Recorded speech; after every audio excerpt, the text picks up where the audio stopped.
Alô, gente boa, terceiro ano, Centro de Ensino Frei Gil, nós estamos de volta, nossa segunda aula aí do nosso curso de História, especialmente agora nesse período estamos estudando História do Brasil, tá? Um abração então para todos vocês, muitas saudades e abraço aí para todos aqueles que estão nos acompanhando aqui nesses dias de distanciamento social. Vamos lá, vamos trabalhar, né, gente boa, porque aula a gente não vai ter agora, tá? Nós não vamos ter aulas nesse instantinho, então a gente precisa estar trabalhando por aqui mesmo, tá? Aulas distantes, mas com um aproveitamento bacana aqui que eu espero que todos nós tenhamos. Então, na nossa última aula a gente falou que a República pode ser dividida aí em 5 fases, né? A história da República. Era militar e a nova República. Falamos que essa República velha, Primeira República, pode ser também chamada de República Velha, né? Essa parte da nossa história, ela é dividida aí em duas partes, a chamada República das Espadas e República Oligárquica. República Velha é um nome que a gente já disse aqui, um pouco inapropriado. Por quê? Porque ele está carregado de ideologia. Tá? Deram esse nome já na época do Getúlio, para dizer assim, olha, tudo que tinha para trás é velho, agora só tem valor o que vai vir daqui para frente, que é novo, tá bom? Mas isso é uma convenção. Então, vamos lá. República das Espadas, de 1889 até 1894, ela tem, primeiro, esse componente do chamado governo provisório. Governo provisório.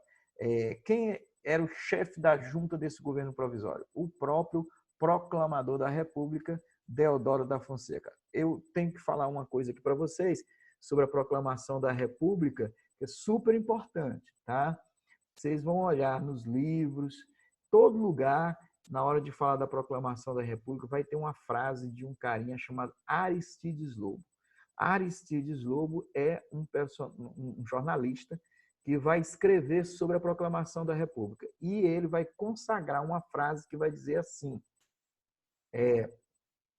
o povo assistiu bestializado à proclamação da República. O que quer dizer essa frase? Né? O povo assistiu bestializado à proclamação da República. Quer dizer o seguinte, quer dizer que o povo ficou igual um burro olhando para um palácio, sem reação. Ele não esboçou nem que era a favor e nem que era contra. O povo foi indiferente à proclamação da República. E essa reflexão sobre a indiferença do povo, ela é verificada em muitos outros momentos da nossa história, tá? Até um objeto de estudo aí para quem for levar à frente aí os estudos de história, pensar sobre isso aí. O nosso povo é um povo meio indiferente, né? Que não liga muito para as coisas, né?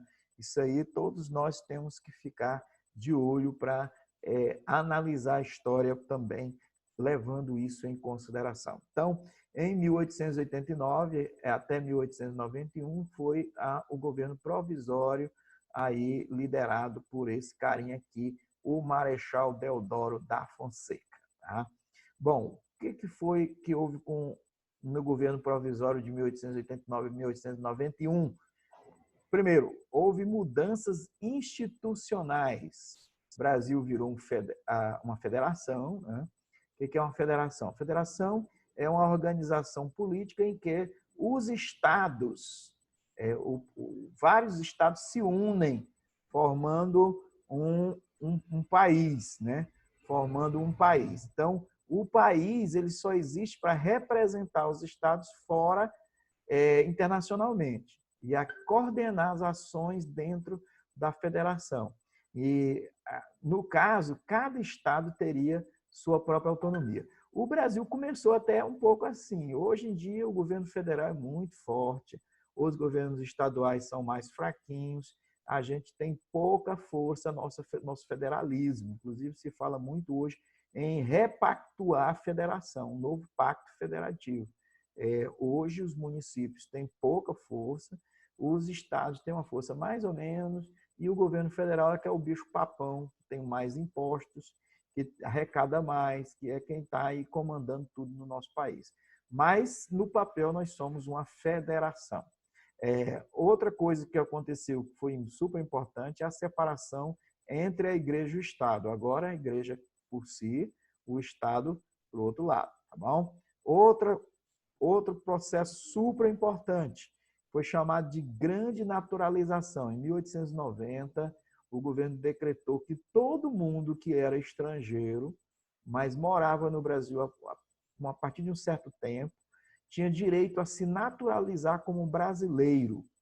Isso foi muito importante, milhões de pessoas passaram a ser brasileiros de uma hora para outra, realmente foi uma coisa super importante. E o governo provisório convocou a Assembleia Nacional Constituinte. O que é a Assembleia Nacional Constituinte? São deputados eleitos pelo povo para fazer uma Constituição. Lembra que em 1824, o Brasil também convocou, 1822, o Brasil também convocou uma Constituinte.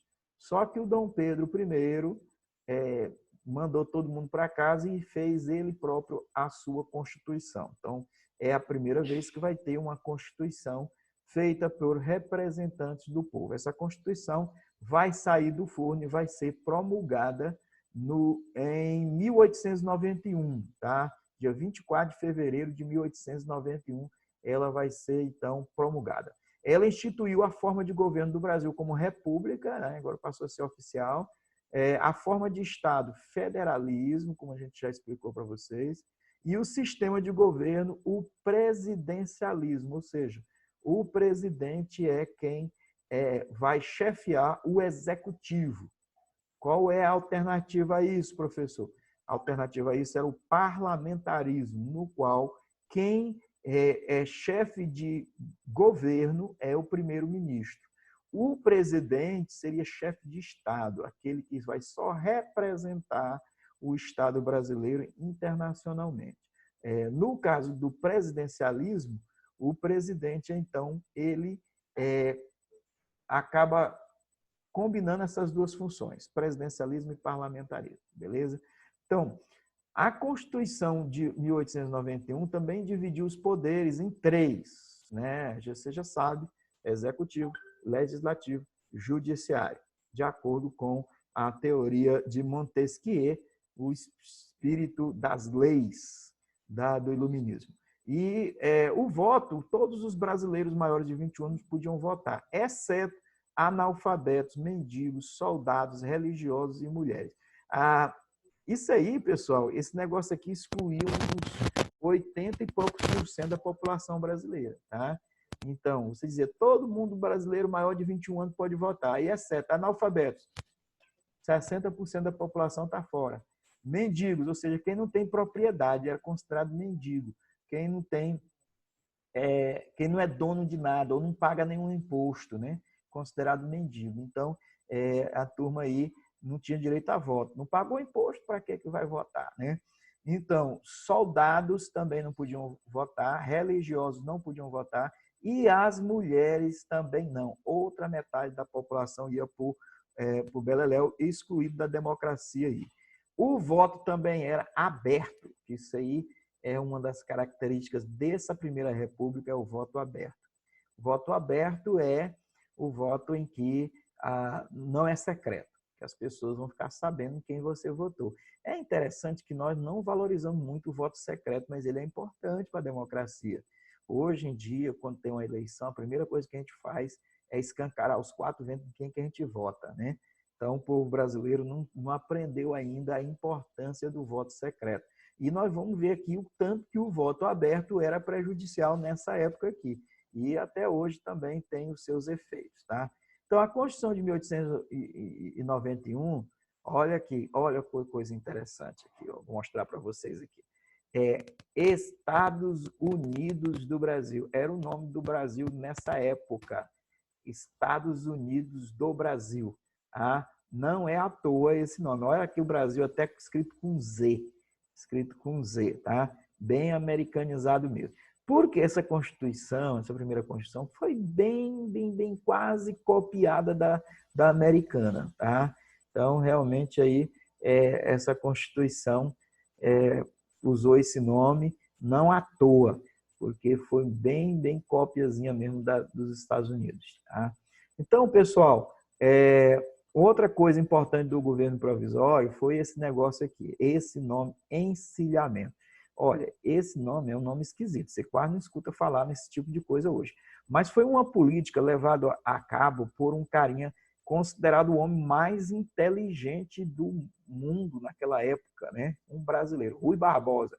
O homem tinha uma cabeça do tamanho do mundo, era baiano e ele foi considerado, ele é um poliglota, falava bem umas 15 línguas diferentes, foi considerado um dos homens mais inteligentes do planeta, né?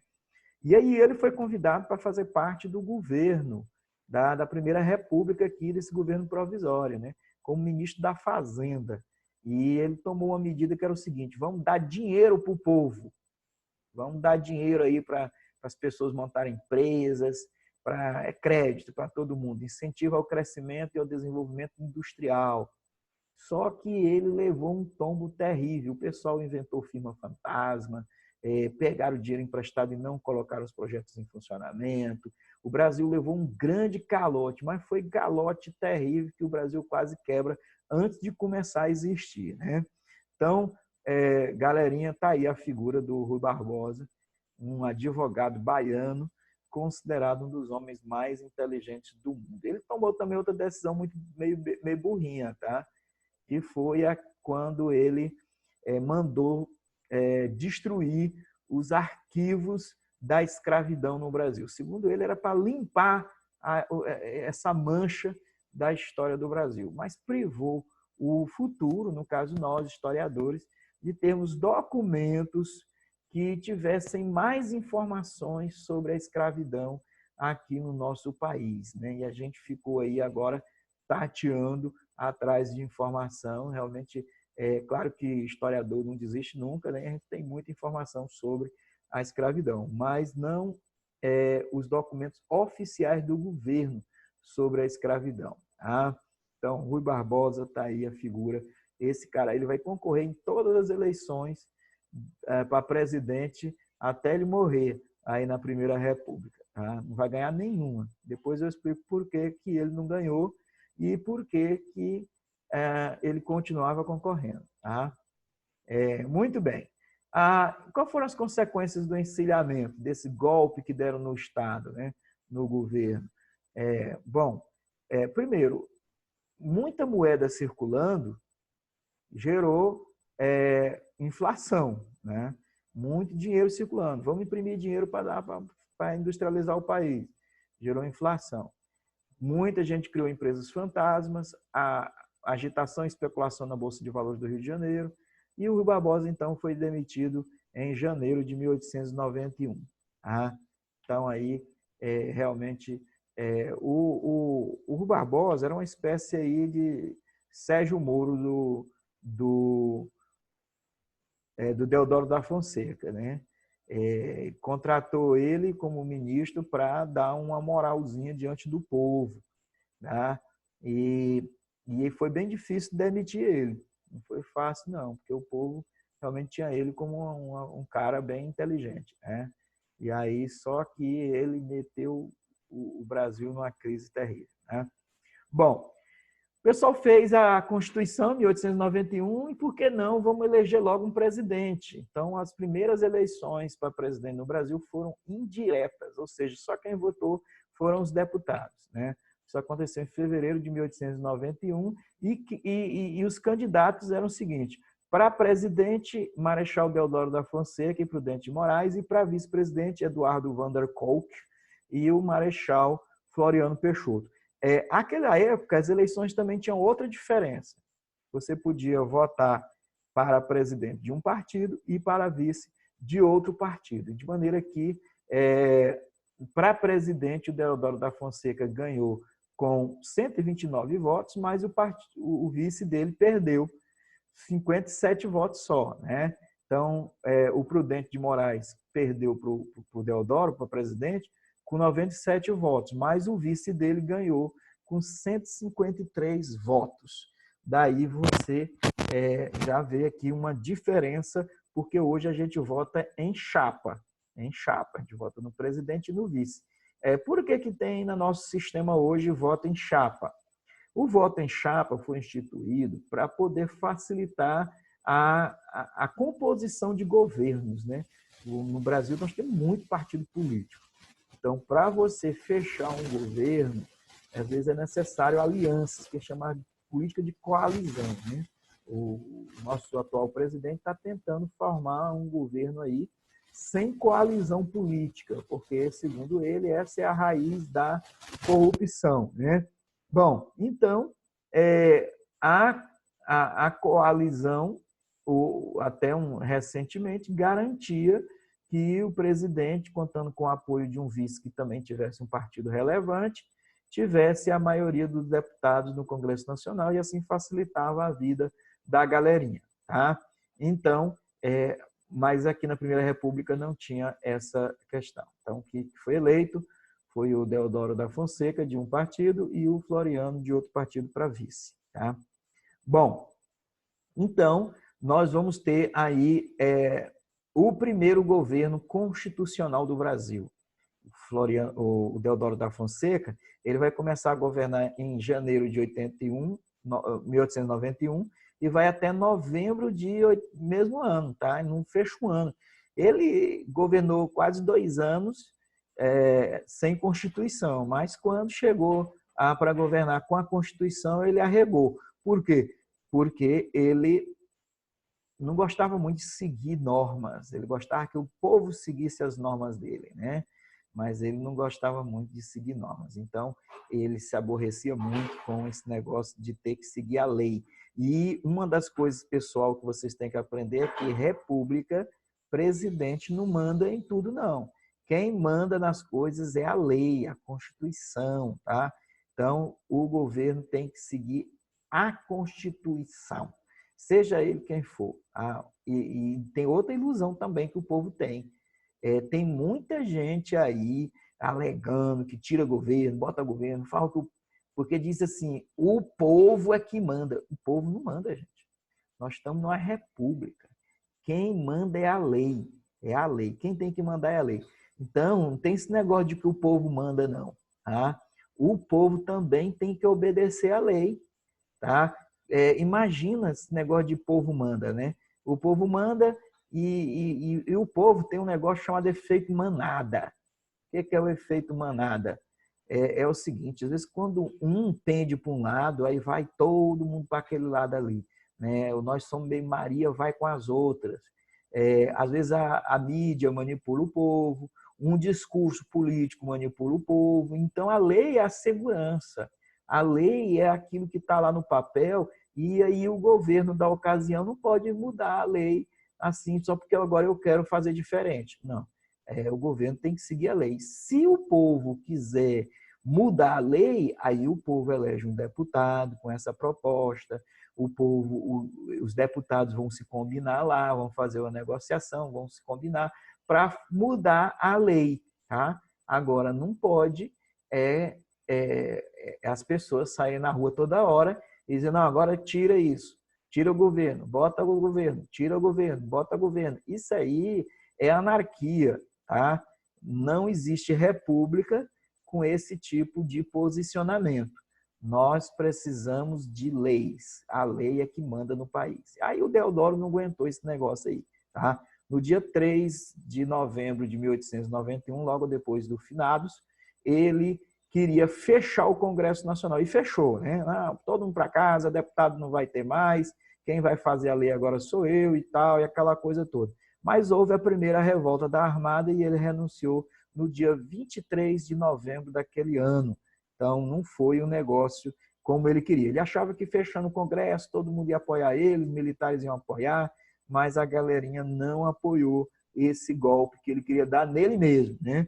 Um golpe, ele estava acostumado com golpe. Deu um golpe no Dom Pedro II, proclamou a República. Agora quer dar um golpe nele mesmo para ele continuar mandando sem constituição. E aí o povo, as forças militares não deixaram, tá bom? Então ele renunciou porque viu que não tinha apoio, não tinha apoio. E em seu lugar assumiu o Marechal Floriano Peixoto. O Marechal Floriano Peixoto, ele tinha um apoio do Partido Republicano Paulista. Ele era um militar e ficou conhecido com o nome de Marechal de Ferro, tá? Eles diziam que ele era muito duro e tal. Mas, de certa forma, ele não era tão duro assim, né? Que ele vai ter umas medidas assim para ser popular. Ele vai, por exemplo, tirar os governadores, né? Que tinham sido nomeados por Deodoro, vai colocar outros, né? O povo não estava muito satisfeito com esses governadores, e vai reabrir o Congresso Nacional, que é uma atitude até meio contra essa questão de ditadura. Está aí o Marechal de Ferro, Floriano Peixoto. Ele era formado naquelas academias que foram fundadas lá, depois da Guerra do Paraguai, e tinha formação positivista, né? Aquele pessoal que botou na bandeira do Brasil aquela frase, ordem e progresso. Então, ele também tomou medidas econômicas para estimular a indústria, facilidade de importação de equipamentos industriais, concessão de financiamento a empresário, mas ele foi mais comedido um pouquinho que o Rui Barbosa. Tá? Ele fez uma reforma bancária, com emissão de papel moeda, ficando só a cargo do governo federal. Porque antes de aí, qualquer banco podia emitir moeda, né? Agora não, ficou uma coisa exclusiva do governo federal. E baixou medidas populares, como baixou o preço da carne, dos aluguéis, aprovou a lei da construção de casas populares. Então, tudo isso agradou muito a população. Floriano Peixoto aí foi considerado um governo bem populista. Mas, constitucionalmente, a situação dele estava meio irregular, né? Então, houve aí a manifestação dos 13 generais, a segunda revolta da Armada, inclusive aí está no romance do Lima Barreto, Triste Fim do Policarpo Quaresma, que vocês devem estar estudando aí na literatura brasileira, né? Então, tá no contexto o governo do Floriano Peixoto, tá, gente boa? Então, você pode ambientar aí, quem leu já o Triste Fim do Policarpo Quaresma, tem gente que assiste o filme, né? Romeu de Cris, né? Para que eu vou ler se eu tenho um filme? Então, eu vou assistir o filme. Então, tem que assistir o filme. Mas, quem leu, excelente leitura. Então, está aí nesse contexto do governo de Floriano Peixoto. Tá? E houve aí várias outras manifestações, como lá no Rio Grande do Sul. Essas partes aí foi o final, mas ele conseguiu terminar o seu mandato. E uma coisa super importante do Marechal de Ferro, do Floriano Peixoto, vai ser o seguinte, olha, que isso aqui é super importante. Ele vai ser o cara que vai entregar o governo para alguém eleito pelo povo, tá? E um civil. Então, pela primeira vez na história do Brasil, nós vamos ter um cidadão civil eleito pelo povo que vai ser presidente do Brasil. Isso é super importante para a República. Pela primeira vez, então, vai ter uma sucessão de poder. Alguém vai sair do poder porque terminou o mandato dele. Isso é uma característica básica da República, é que as pessoas não ficam para sempre no poder, ela termina o seu mandato, aí passa para outro, o país não é de ninguém, o país é de todos, né? Isso é uma característica básica da República, por isso que, entre todos os regimes, eu gosto da República, porque a República ela tem essa característica, ninguém é eterno no poder, ninguém fica para sempre. As forças políticas se revezam no poder e isso é muito bacana para a sociedade. Então, nós vamos encerrar por aqui. Próxima aula a gente continua discutindo aí sobre a Primeira República no Brasil. Tchau e um abração aí para todos. Até a próxima aula.